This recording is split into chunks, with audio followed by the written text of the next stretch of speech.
ஆலமீன் அல்லாஹ் இன்றைய நாளை பரக்கத்து பொருந்திய நாளாக நம் அனைவர்களுக்கும் ஆக்கி தந்தருள் புரிவானாக. சிறப்பாக இங்கே நடைபெற்று கொண்டிருக்கக்கூடிய மகாநாட்டினுடைய பரக்கத்தை வல்ல ரஹ்மான் அகில உலகத்திற்கும் கிடைக்க செய்திடுவானாக. கண்ணியம் நிறைந்தவர்களே,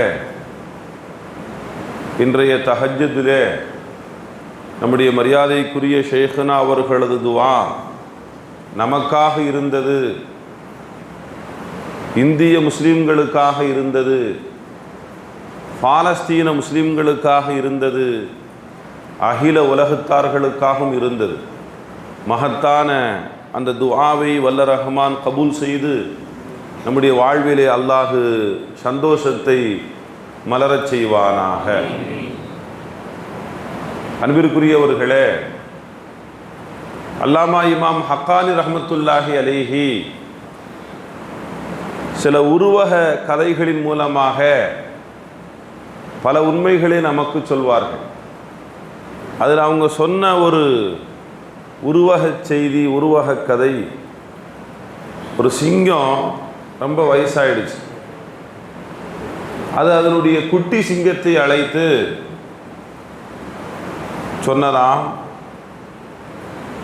நான் உனக்கு 2 செய்தி சொல்கிறேன், இதை நீ நன்கு மனதிலே பதிய வைத்துக்கொள். முதலாவது செய்தி, நான் இறந்துட்டோம்னு சொன்னால் நீ தான் காட்டுக்கு ராஜா. இது முதல் செய்தி. 2வது செய்தி, மனிதனிடத்திலே மட்டும் மாட்டிக்கொள்ளாதே அப்படின்னு சொல்லி சில நாட்களில் அந்த சிங்கம் செத்து போச்சு. இப்போ குட்டி சிங்கம் அது எண்ணியது, இனிமேல் நாம தான் காட்டுக்கு ராஜா. ஆனால் 2வதாக சொன்னதே நம்முடைய தாய், மனிதனிடத்திலே மாட்டிக்கொள்ளாதே என்பதாக. மனிதன் என்றால் யார் என்று அந்த சிங்கம் தேட ஆரம்பித்தது. தேட ஆரம்பித்த போது மிக பிரம்மாண்டமான அமைப்பில் இருந்த யானையை பார்த்தது. யானையை பார்த்து இந்த சிங்கம் கேட்டதாம், இவ்வளவு பெரிதாக இருக்கிறாயே, நீதான் மனிதனா என்று. அதுக்கு அந்த யானை சொல்லுச்சு,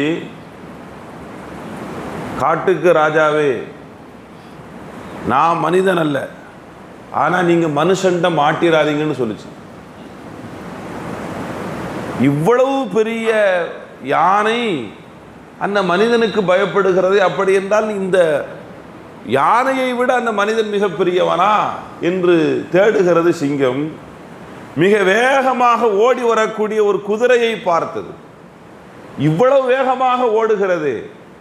பவர், சக்திக்கே ஹார்ஸ் பவர், குதிரை பவர் என்று தானே சொல்வார்கள். அப்போ இவ்வளவு பவராக, சக்தியாக இருக்கிறது. அப்படி என்றால் இந்த குதிரைதான் மனிதனா என்று எண்ணி நீ மனிதனா என்று கேட்டது. குதிரை சொல்லிச்சு, காட்டுக்கு ராஜாவே, அவன்கிட்ட மட்டும் மாட்டிராதீங்கன்னுச்சு.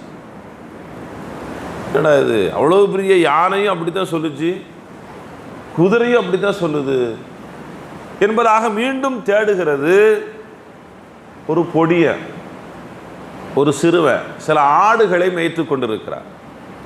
அவ்வளோ பெரிய யானை, மிக வேகமாக ஓடக்கூடிய குதிரை, இதையெல்லாம் பார்த்துவிட்டு இவன் எங்கே மனிதனாக இருக்க போகிறான் என்று எண்ணி அந்த சிங்கம் வந்து கேட்டுச்சான், மனுஷனை உனக்கு தெரியுமா? அந்த பையன் சொல்லியிருக்கிறான், நான் தான் மனுஷன் இருக்கான். நீ தான் மனுஷனா? உனக்கா நான் பயப்பட வேண்டும்? உன்னிடத்திலேயா நான் மாட்டிக்கொள்ளக்கூடாது என்று என்னுடைய தாய் சொன்னது, மிக பிரம்மாண்டமான அந்த யானை சொன்னது, மிக வேகமான அந்த குதிரை சொன்னது, நீ என்ன அப்படிப்பட்ட மிகப்பெரிய வீரனா என்று எண்ணி என்று சொல்லி அந்த சிங்கம் சொன்னது, கொஞ்ச நேரத்தில் உன்னை நான் என்ன பண்ணுறேன் பாரு, நான் காட்டுக்கு ராஜா, உன்னை நான் என்ன பண்ணுறேன் பாரு என்ற போது அந்த பையன் சொன்னா, நீங்கள் காட்டுக்கு ராஜாவா? ஆமாம், நான் தான் காட்டுக்கு ராஜா இல்லையே, நான் தான் காட்டுக்கு ராஜான்னு இன்னொரு சிங்கம் சொல்லுச்ச. இன்னொரு சிங்கம், அது எங்கே இருக்கிறது காட்டு என்று சொன்னது இந்த சிங்கம். வாருங்கள் என்று அழைச்சிட்டு போனா பொடிய அழைச்சிட்டு போய் ஒரு பாலும் கிணத்தை காட்டினான். உள்ள எட்டி பார்த்துச்சு, உள்ள ஒரு சிங்கம் தெரியுது. நீ தான் காட்டுக்கு ராஜாவான உள்ள இருந்து நீ தான் காட்டுக்கு ராஜாவான சத்தம் வருது. உன்னை என்ன செய்யறோம் பாருன்னு உள்ள குதிச்சுது. தண்ணிக்குள்ள விழுந்த உடனே அம்மா சொன்னது ஞாபகத்துக்கு வந்துச்சு, மனுஷன்ட்ட மாட்டிராதன்னு சொல்லிச்ச, என்ன கவுத்துட்டான. அன்பிற்குரியவர்களே, மனிதர்கள் மிக ஆபத்தானவர்கள். எதால் ஆபத்தாகின்றார்கள் என்று சொன்னால் அவர்களது மனங்களால் மிக ஆபத்தானவர்களாக ஆகிவிடுகிறார்கள். அன்பிற்குரியவர்களே, அல்லாஹு மனிதனை அழகிய படைப்பில் படைத்திருக்கிறான். அல்லாஹு கொடுத்த அந்த மனிதனுடைய மனதை மனிதன் பாழாக ஆக்கி, மனிதன் அதை வீணாக ஆக்கி பாவத்திலேயே கொண்டு போய் அழுத்தி அந்த மனித மனத்தை மனிதன் மாசுபடுத்தினான், அசிங்கப்படுத்தினான். மனிதன் அசிங்கமானவனாக, மனிதன் அபாயகரமானவனாக மாறி போய்விட்டான். திருமறை குர்ஆன் ஷரீஃப் சொல்கிறது, எந்த மனிதன் வெற்றி பெறக்கூடிய மனிதன் என்று சொன்னால் கது அஃப்லஹ மன் ஜக்காஹா, யார் அந்த நஃப்ஸை சுத்தப்படுத்துகின்றார்களோ அவர்கள் மட்டும்தான் வெற்றி பெறுவார்கள். நஃப்ஸு சுத்தம் இல்லாம, மனசு சுத்தம் இல்லாம கோடான கோடி ரூபாய்களை சேர்த்து விட்டால், மிகப்பெரிய பட்டங்களை பெற்றுவிட்டால் அவர்கள் பாக்கியவான்களாக வெற்றியாளர்களாக ஆகிவிட முடியாது. மனித மனங்களை சரி செய்யாமல் இங்கே மனிதன் சரியாக ஆக முடியாது. அன்பிற்குரியவர்களே, மனுஷனுடைய மனங்கள் எந்த அளவிற்கு பாழ்பட்டு போயிருக்கிறது என்பதற்குண்டான எளிய உதாரணங்களை நடைமுறை வாழ்க்கையிலேயே நாம் பார்க்கிறோம். சமீபத்தில் ஒரு பள்ளிக்கூடத்தில் படிக்கக்கூடிய 8ஆம் வகுப்பு படிக்கக்கூடிய ஒரு பையன் சக மாணவனை வகுப்பிலே ஆசிரியர் பாடம் நடத்தி கொண்டிருக்கின்ற போது உள்ள போய் வெட்டுறான். பிறகு விசாரித்து பார்க்கின்ற போது இது ஏதோ ஒரு நாளில் ஏற்பட்ட தகராறு அல்ல, அவனை கொல்ல வேண்டும் என்று 1 மாதம் திட்டம் தீட்டி புத்தகம் வைக்கக்கூடிய பையிலே அருவாளை வைத்து கொண்டு வந்து ஆசிரியர் பாடம் நடத்தி கொண்டிருக்கின்ற போதே அவனை வெட்டினான் என்று சொன்னால் சிறுவர்களின் மனங்களில் எவ்வளவு மாசுகள் படர்ந்திருக்கிறது. ஒரு அண்ணன் தம்பிக்குள்ள தகராறு, தம்பி அண்ணனை பார்த்து சொல்றாரு, செத்தாலும் ஒன்றை பேச மாட்டேங்கிறாரு. செத்த பின்னாடி எப்படி பேச, இருந்தாலும் அந்த கோபத்தில் சொல்றாரு, செத்தாலும் ஒன்றை நான் பேச மாட்டேன். அப்போ அதுக்கு அவர் பதில் சொல்றாரு, ஜென்மத்துக்கு ஒன்றை நான் பேச மாட்டேங்கிறாரு. யாரு? திருப்பி அவரு. இவர் செத்தாலும் பேச மாட்டேங்கிறாரு, அவர் ஜென்மத்துக்கும் எல்லாம் ஒரு தாய் மக்கள், அண்ணன் தம்பிகள். ஆனால் அவர்களுக்குள் இருக்கக்கூடிய விரோதமும் குரோதமும் மனித மனங்கள் பாழ்பட்டு கிடக்கிறது. சகோதரர்களே, அன்பிற்குரியவர்களே, ஒரு செய்தியோடு நிறைவுக்கு வருகிறேன். ஹஸரத் முஹம்மது ரசூலுல்லாஹி ஸல்லல்லாஹு அலைஹி வஸல்லத்தினுடைய சபைக்கு அப்துல்லாஹ் இப்னு உம்மி மக்தூம் ரலியல்லாஹு அன்ஹு என்கின்ற கண்டறியாத சஹாபி வருகிறார். வந்தவங்க சொன்னாங்க, யா ரசூலல்லாஹ், எனக்கு கண் தெரியாது, என்னை பள்ளிவாசலுக்கு அழைத்து வர யாருமே இல்லை, நான் வீட்டிலேயே தொழுது கொள்கிறேன் என்று சொன்னார். ஹஸரத் அப்துல்லாஹ் இப்னு உம்மி மக்தூம் ரலியல்லாஹு அன்ஹு 3 வார்த்தைகளை சொல்கிறார்கள். அந்த 3 வார்த்தைகளும் அவர்களது மனம் சோர்ந்து போய் கிடக்கிறது என்பதற்குண்டான அடையாள வார்த்தைகள். ஒன்று, எனக்கு கண் தெரியாது.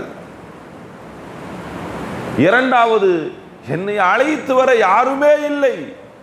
மூன்றாவது, நான் வீட்டிலேயே தொழுது கொள்கிறேன். அருமைநாயகம் ஸல்லல்லாஹு அலைஹி வஸல்லம் அந்த 3 வார்த்தைகளையும் உள்வாங்கி வைத்துக் கொண்டு இப்போது ஹஸரத் அப்துல்லாஹ் இப்னு உம்மி மக்தூம் ரலியல்லாஹு அன்ஹுவினுடைய மனதை சரிபடுத்துகின்றார்கள். எப்படி பக்குவப்படுத்துகின்றார்கள் முஹம்மது ரசூலுல்லாஹி ஸல்லல்லாஹு அலைஹி வஸல்லம் என்றால், முதலாவது ஹஸரத் அப்துல்லாஹ் இப்னு உம்மி மக்தூம் சொன்னது, எனக்கு கண்ணு தெரியாதுன்னு. ஹஸரத் முஹம்மது ஸல்லல்லாஹு அலைஹி வஸல்லம் இப்போ திருப்பி கேட்டாங்க, காது கேட்கிறதா என்றார்கள். அன்பிற்குரியவர்களே, மனிதர்கள் தன்னிடத்தில் இல்லாததையே எண்ணுகின்றார். எனக்கு அது இல்லை இது இல்லை. அல்லாஹ் கொடுத்திருக்கிறானே, எவ்வளவோ கொடுத்திருக்கிறானே, கொடுத்ததை எல்லாம் விட்டுவிட்டு அல்லாஹ் ஏதோ ஒன்றை கொடுக்காமல் இருந்திருப்பான். 10 கொடுத்து விட்டு ஒன்றை கொடுக்காமல் இருந்தால் 10 பார்ப்பதில்லை, கொடுக்காத ஒன்றை, அதை அல்லாஹ் எனக்கு தரவில்லையே, அல்லாஹ் அதை எனக்கு தரவில்லையே, அதை தரவில்லையே என்று யோசிக்கக்கூடிய அந்த சிந்தனையை மாற்றி முஹம்மது ரசூலுல்லாஹி ஸல்லல்லாஹு அலைஹி வஸல்லம் கேட்கிறாங்க, உங்களுக்கு காது கேட்கிறதா என்றார். கண் இல்லையா என்கின்ற வருத்தம் எதற்காக? காதை அல்லாஹ் தந்திருக்கிறானே என்கின்ற நிஅமத்தை நீங்கள் எண்ணி பார்க்கலாமே. அன்பிற்குரியவர்களே, மனுஷனுக்கு ஒரு சின்ன ஒரு இழப்பு வந்துட்டா போதும், தாங்க முடியலை, சந்தோஷத்தையும் தாங்க முடியலை. இழப்பு வந்தாலும் அவனால் தாங்கிக் கொள்ள முடியவில்லை, சோர்ந்து போய் விடுகிறான். அவனுக்கு உயர்வு வந்து விட்டாலும் அவனால் அதையும் தாங்கிக் கொள்ள முடியவில்லை, ஆணவம் பிடித்து அகங்காரம் பிடித்து அலைந்து விடுகிறான். 2 நேரத்திலையும் சம மனநிலையில் இருக்க பழக்கினார்கள் முஹம்மது ரசூலுல்லாஹி. தன் வாழ்க்கையில் மிக கஷ்டமான நேரமாக பல கட்டங்கள் வந்தது. அந்த கட்டத்திலேயும் முஹம்மது ரசூலுல்லாஹி ஸல்லல்லாஹு அலைஹி வஸல்லம் நிதானம் தவறவில்லை. மிக உச்சமான சந்தோஷமான நேரங்களும் வந்தது. அன்பிற்குரியவர்களே, மக்கா நகரம் வெற்றி கொள்ளப்படுகிறது. எத்தனை உயர்வான மகிழ்வான நேரம்! அந்த நேரத்தில் முஹம்மது ரசூலுல்லாஹி ஸல்லல்லாஹு அலைஹி வஸல்லம் மக்கா நகருக்குள் எப்படி வருகின்றார்கள்? தங்களது தாடி தங்களது நெஞ்சிலே படக்கூடிய அளவிற்கு குனிந்து பணிந்து முஹம்மது ரசூலுல்லாஹி ஸல்லல்லாஹு அலைஹி வஸல்லம் வந்தார்கள் என்று சொன்னால், மகிழ்வான நேரத்திலேயும் அல்லாஹ் நிஅமத்துகளை அள்ளி கொடுக்கின்ற போதும் தங்களது மனங்களை சமநிலையில் வைத்திருந்தார்கள் ஸல்லல்லாஹு அலைஹி வஸல்லம். ஒருத்தர் ஆஸ்பத்திரியில் அட்மிட் ஆகிருக்கிறாரு, ஹார்ட் பிரச்சனை. அவருக்கு துக்கமான செய்தியும் போகக்கூடாது, சந்தோஷமான செய்தியும் சொல்லக்கூடாது. டாக்டர் அப்படி ஒரு கண்டிஷனை பெட்டில் வச்சிருக்கிறாங்க. இப்போ அவருக்கு திடீர்னு ஒரு 5 கோடி ரூபாய் வந்துருச்சு. ஒரு 5 கோடி ரூபாய் வந்துருச்சு. இப்போ இந்த செய்தியை போய் அவர்கிட்ட போய் சொல்லணும், பிள்ளைங்க சொல்லணும். ஆனால் எப்படி சொல்ல? சந்தோஷமான செய்தி, இது தன்னுடைய தந்தைக்கு ஒரு பாதிப்பை உண்டாக்கிருமோ அப்படின்னு நினச்சி பயப்பட்டு டாக்டர்கிட்ட போய் சொல்லியிருக்கிறாங்க. டாக்டர் சொல்லியிருக்கிறாரு, நான் சொல்லிக்கிறேன், நீங்கள் சொல்ல வேண்டாம். டாக்டர்கிட்ட வந்து, என்ன நல்லா இருக்கிறீங்களா? நல்லா இருக்கிறோம். எப்படி இருக்கிறீங்க? அல்ஹம்துலில்லாஹ் ஆரோக்கியமாக இருக்கிறோம். உலகத்தில் என்னென்னாலும் நடக்கலாம். டாக்டர் பேச்ச ஆரம்பிச்சிருக்கிறார். உலகத்தில் என்னென்னாலும் நடக்கலாம். பாருங்க, திடீர்னு உங்களுக்கு ஒரு 5 கோடி ரூபா கிடைத்தா கூட ஆச்சரியப்படுறதுக்கு இல்லை. சரி, அப்படி 5 கோடி ரூபா கிடைச்சா நீங்கள் என்ன பண்ணுவீங்கன்னு டாக்டர் கேட்டிருக்கிறாரு. அவருடைய மனசை அப்படியே பக்குவப்படுத்தி பேசுறதுக்கு. கிடைச்சா உங்களுக்கு ஒரு 2 கோடி ரூபா தரன டாக்டர் இருக்காரு. என்னது 2 கோடியான்னு நினைச்சிருக்க டாக்டர்.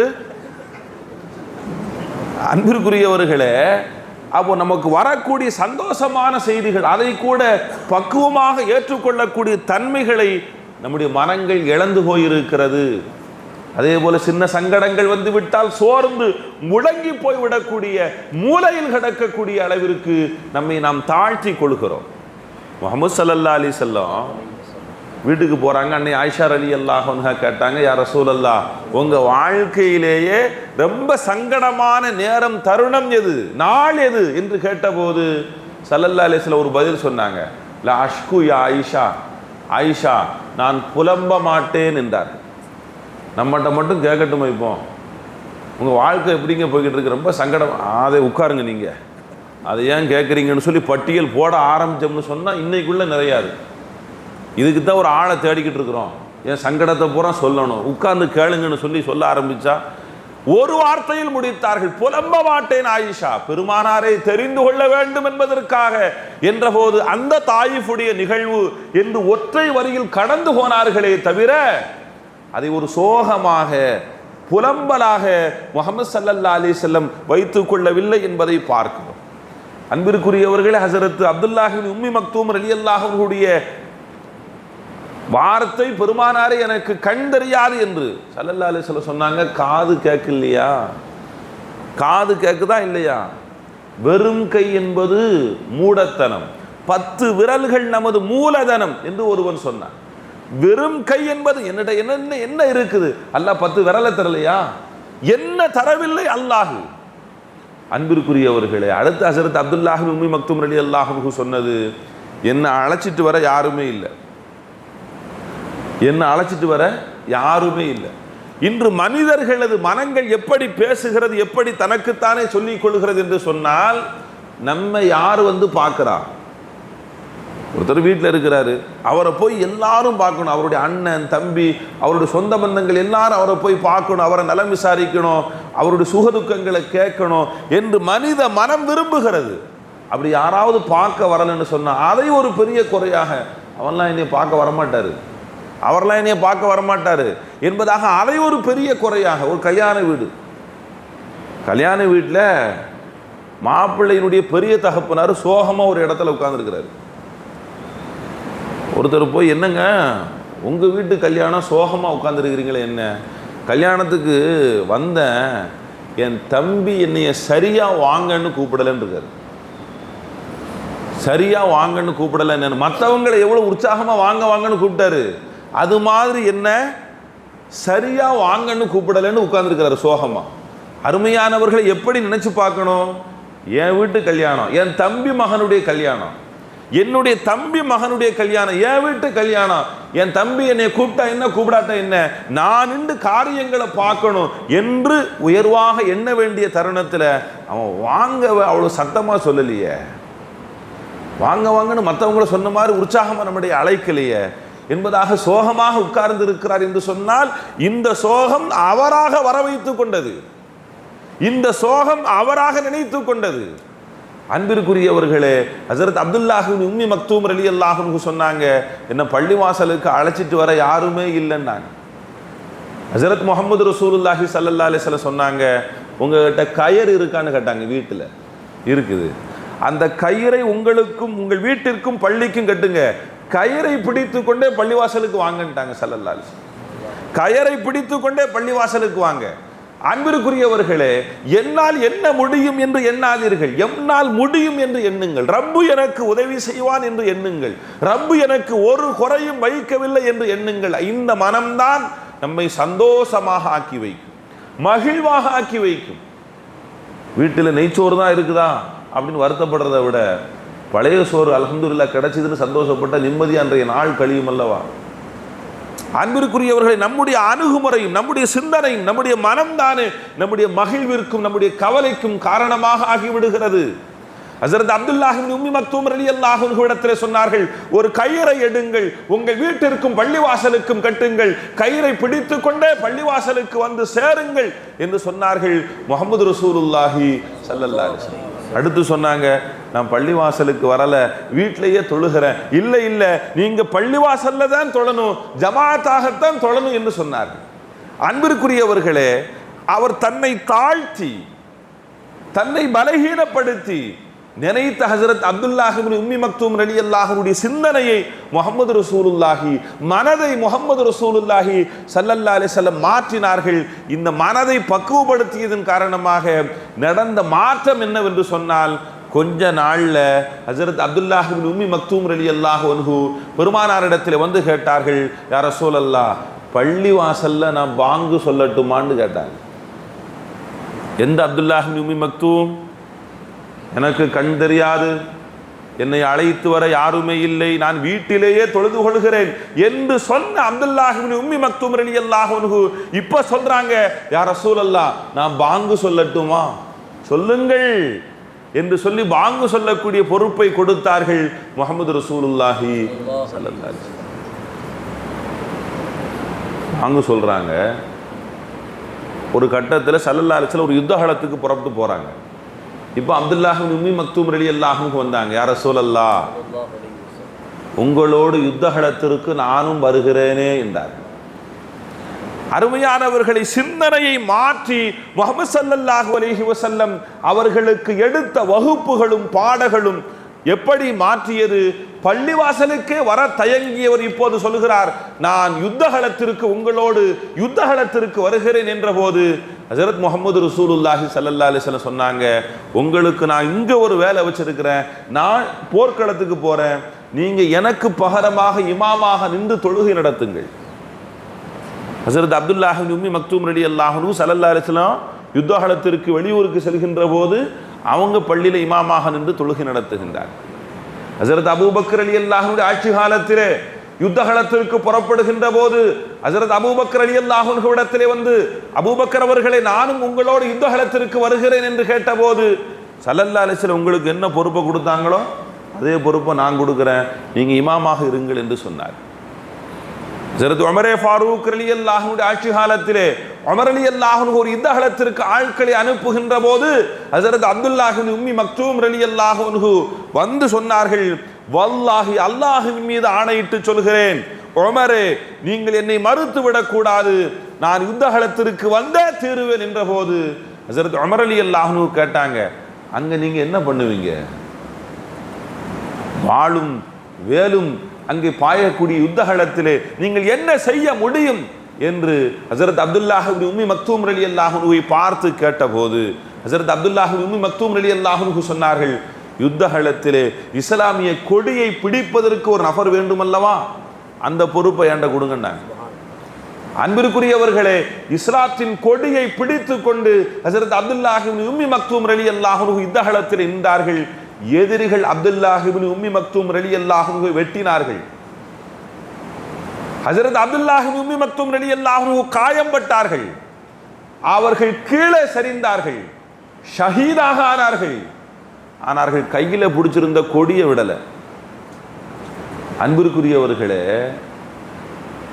எந்த அப்துல்லாஹ் இப்னு உம்மி மக்தூம் ரலியல்லாஹு அன்ஹு நான் பள்ளிவாசலுக்கே வரமாட்டேன், எனக்கு கண்ணு தெரியாது என்று சொன்ன சஹாபியினுடைய மனதை முஹம்மது ரசூலுல்லாஹி ஸல்லல்லாஹு அலைஹி வஸல்லம் எப்படி மாற்றி எங்கே கொண்டு போய் நிறுத்தினார்கள் என்பதை வரலாற்றிலே நாம் படிக்கின்ற போது, அன்பிற்குரியவர்களே, நம்முடைய மனங்களை நாம் எப்படி ஆக்கிக் கொள்ள வேண்டும் என்பதற்குண்டான மகத்தான பாடம் முஹம்மது ஸல்லல்லாஹு அலைஹி வஸல்லத்தினுடைய வாழ்வில் இருக்கிறது. அந்த வாழ்வை நமது வாழ்வாக ஆக்கிக் கொள்கின்ற போது மகிழ்வு நம்மிடத்திலே நிரந்தரமாக இருக்கும். ஷேഖனாவுடைய ஒரு பயான்ல அவங்க சொன்னாங்க, 2 விஷயம் பெருமானாருடைய வாழ்க்கையில் ஆச்சரியமான செய்தி. இந்த உலகத்தில் அதிகம் சோதிக்கப்பட்டவர்கள் நபிமார்கள், நபிமார்களில் அதிகம் சோதிக்கப்பட்டவர்கள் முஹம்மது ரசூலுல்லாஹி ஸல்லல்லாஹு அலைஹி வஸல்லம். அப்படி என்றால் இந்த உலகத்தில் அதிகம் சோதிக்கப்பட்ட ஒரு நபர் முஹம்மது ரசூலுல்லாஹி ஸல்லல்லாஹு அலைஹி வஸல்லம். இது ஒரு செய்தி. அடுத்து ஒரு செய்தி சொன்னாங்க, ஆனா இந்த ஸல்லல்லாஹு அலைஹி வஸல்லத்தை சஹாபிகள் எப்படி சொல்கிறார்கள் என்று சொன்னால், மா ரஐது அஹதன் அக்ஸர தபஸ்ஸுமன் மின் ரசூலில்லாஹி ஸல்லல்லாஹு அலைஹி வஸல்லம். பெருமானாரை போன்று அதிகம் புன்முறுவல் செய்யக்கூடிய யாரையும் நாங்கள் பார்த்ததில்லை. இந்த 2ம் முரணான விஷயமா இல்லையா? இந்த உலகத்தில் அதிகம் சோதிக்கப்பட்டது முஹம்மது ரசூலுல்லாஹி ஸல்லல்லாஹு அலைஹி வஸல்லம். ஆனால் அவர்கள் எப்போதும் பார்த்தால் புன்னகைத்துக் கொண்டே இருப்பார்கள் என்று சொன்னால் எப்படி இது சாத்தியமானது என்று சொன்னால், தனது கல்வை அப்படி ஆக்கி வைத்திருந்தார்கள். எது நடந்தாலும் அல்லாஹ், எது நடந்தாலும் அல்லாஹ், எல்லாம் அல்லாஹ் என்று தன் கல்வை ஆக்கினார்கள். பெருமானாருடைய சோதனைகள், சங்கடங்கள் அவர்களது முகத்திலே உள்ள புன்னகையை மாற்ற முடியவில்லை. அன்பிற்குரியவர்களே, ஹஸரத் ஃபுதைல் இப்னு இயால் ரஹ்மத்துல்லாஹி அலைஹி, அல்லாஹ் தஆலா நீண்ட காலமாக அவங்களுக்கு குழந்தை கொடுக்கல, பிறகு அல்லாஹ் கொடுத்தான். அந்த குழந்தை சிறு வயதாக இருக்கின்ற போது மதரசாவுக்கு ஓத போன பிள்ளை மௌத்தா போச்சு. இந்த செய்தி ஹஸரத் ஃபுதைல் இப்னு இயால் ரஹ்மத்துல்லாஹி அலைஹி இடத்துல சொல்லப்படுகிறது. உங்க பிள்ளை மதரசாவுக்கு ஓத போன இடத்துல அங்க கியாம நாளை பற்றி உஸ்தாத் நடத்திய பாடத்தை கேட்டு பயந்து போய் அந்த பிள்ளை மௌத்தா போச்சு என்ற செய்தி சொல்லப்பட்ட போது ஹஸரத் ஃபுதைல் இப்னு இயால் ரஹ்மத்துல்லாஹி அலைஹி சிரித்தாங்களாம். அவர்களது சீடர்கள், முரீது பிள்ளைகள் ஹஸரத் ஃபுதைல் இப்னு இயால் ரஹ்மத்துல்லாஹி கிட்ட போய் கேட்டாங்களா, ஷேഖுனா அவர்களே, நீங்க சிரிச்சு 30 வருஷமா நாங்க பார்த்ததில்லை, உங்களுடைய பிள்ளையினுடைய வஃபாத்தினுடைய செய்தியை கேட்டு நீங்கள் சிரிக்கிறீர்களே என்ற போது ஹஸரத் ஃபுலைல் இப்னு இயால் ரஹ்மத்துல்லாஹி அலைஹி சொல்றாங்க, என்னுடைய கடந்த கால வாழ்வு அது அல்லாஹ் சொன்னதற்கு மாற்றமான ஒரு பாதையில் இருந்தது. பிறகு அல்லாஹ் எனக்கு நேர்வழியை காட்டினான். இஸ்லாமிய ஜோதியை ஏந்தி வந்து அந்த ஜோதியை உலகமெல்லாம் பரப்பக்கூடிய மகத்தான பாக்கியத்தை அல்லாஹ் எனக்கு வழங்கினான். நீண்ட காலமாக குழந்தை இல்லாம ஆக்கினான். பிறகு அல்லாஹ் ஒரு குழந்தையை தந்தான். அந்த குழந்தையின் மீது அதிகமான பாசத்தையும் அல்லாஹ் எனக்கு ஏற்படுத்தினான். அந்த குழந்தையினுடைய வஃபாத்து செய்தி வருகிறது. இப்போது என் கல்வை நான் பார்க்கிறேன், எல்லாம் அல்லாஹ். அப்படி வைத்திருந்ததும் அல்லாஹ், இப்படி ஆக்கியதும் அல்லாஹ், குழந்தை இல்லாமல் வைத்திருந்ததும் அல்லாஹ், குழந்தையை தந்ததும் அல்லாஹ், குழந்தையின் மீது பாசத்தை தந்தவனும் அல்லாஹ், அந்த குழந்தையை வஃபாத்தாக ஆக்கியவனும் அல்லாஹ். இப்போது எல்லாம் அல்லாஹுடைய நாட்டம் என்று என் கல்விலே சொல்கிறேன். அதை நான் உங்களுக்கு காட்டுவதற்காக, அல்லாஹுடைய கலாக்கதரை பொருந்திக் கொண்டேன் என்பதை உங்களுக்கு தெரிவிப்பதற்காக நான் சிரித்து கொண்டேன் என்று ஹஸரத் ஃபுலைல் இப்னு இயால் ரஹ்மத்துல்லாஹி அலைஹி சொன்னார்கள் என்று சொன்னால், அன்பிற்குரியவர்களே, வாழ்வினுடைய பல கட்டங்களில், இன்ப துன்பங்களில், மேடு பள்ளங்களில் அல்லாஹுவை முன்னிறுத்தி நம்முடைய கல்வை நாம் ஆக்கிக் கொள்கின்ற போது எல்லா நாளும் மகிழ்வான ஒரு நாளாக, சந்தோஷமான ஒரு நாளாக, நம்முடைய முகத்தில் புன்னகை நிலைத்திருக்கக்கூடிய சிறப்பான ஒரு வாழ்க்கை பெற்ற நாளாக வல்ல ரஹ்மான் நமக்கு ஆக்கி தந்தருள் புரிவான். அத்தகைய மகத்தான வாழ்வை வல்ல ரஹ்மான் நமக்கு வழங்குவானாக. ஆரோக்கியமான வாழ்வை வல்ல ரஹ்மான் வழங்குவானாக. நோய் நொடிகள் இல்லாத வாழ்வை வல்ல ரஹ்மான் நமக்கு வழங்குவானாக. அல்லாஹுடைய கலாக்கதரை பொருந்திக் கொள்ளக்கூடிய வாழ்வை வல்ல ரஹ்மான் வழங்குவானாக.